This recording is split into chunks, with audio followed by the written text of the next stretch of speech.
Sydney, Reuters.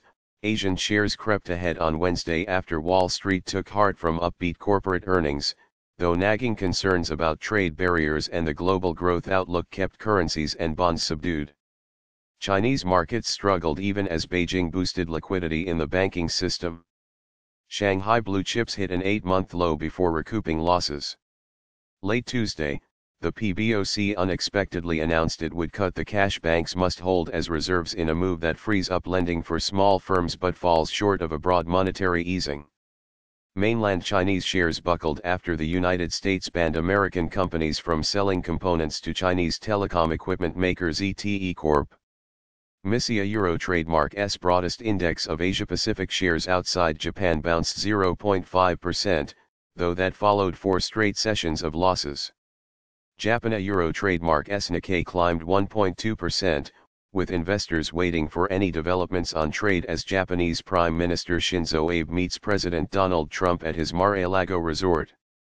European shares are seen rising, with spread bettors expecting 0.2 to 0.3% gains in Britain Euro trademark's FTSE, France Euro trademark's CAC and Germania Euro trademark's DAX.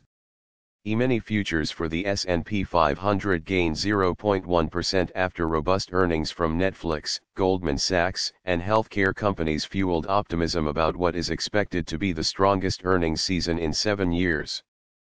Profits at the 48 S&P 500 companies that have announced earnings so far have risen 28.7% in the first quarter from a year earlier, said Mutsumi Kagawa, chief global strategist at Rakuten Securities in Tokyo.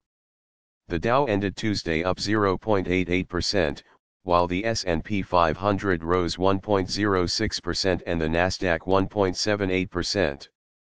Euro or ETH 3 main U.S. indexes turned positive on the year, which seems to suggest to me that markets are entering risk-on mode from risk-off Euro, Kagawa said. Yet there were signs of caution in the latest BofA Merrill Lynch survey of fund managers, which found investors squirreling more funds away into cash, while cutting their equity allocation to an 18-month low. Optimism tested. The outlook for the global economy also darkened, with just a net 5% of fund managers expecting stronger growth in the next 12 months, the lowest since the United Kingdom voted to leave the EU in June 2016. While the IMF left its global growth forecasts unchanged for 2018 and 2019 on Tuesday, it judged medium-term risks were to the downside, citing financial vulnerabilities, geopolitical strains, and tariffs. Euro or ETH global narrative has quickly shifted from synchronous global growth, upgraded growth, and glimmers of inflation in early 2018 to a focus on tariffs and protectionist rhetoric, Euro, said Robert Rennie, head of financial markets strategy at Westpac. Euro, we ultimately believe that we will see a negotiated solution, but there is still a long way to go and further bouts of volatility and headline risk seem assured. Euro. Worries about the longevity of the U.S. economic expansion were one reason the Treasury curve was at its flattest in a decade and why some interest rate curves were starting to price in rate cuts for 2020.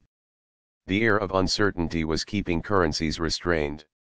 The euro was stuck at $1.2370, after topping out at $1.2413 overnight, while the dollar index was barely moved at 89.538.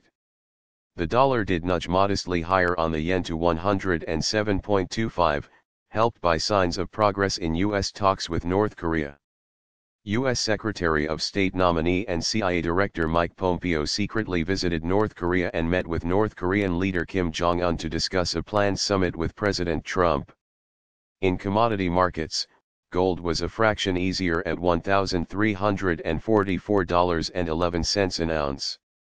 Oil prices firmed, with Brent crude futures up 32 cents to $71.90 a barrel, while U.S. crude rose 33 cents to $66.85 a barrel.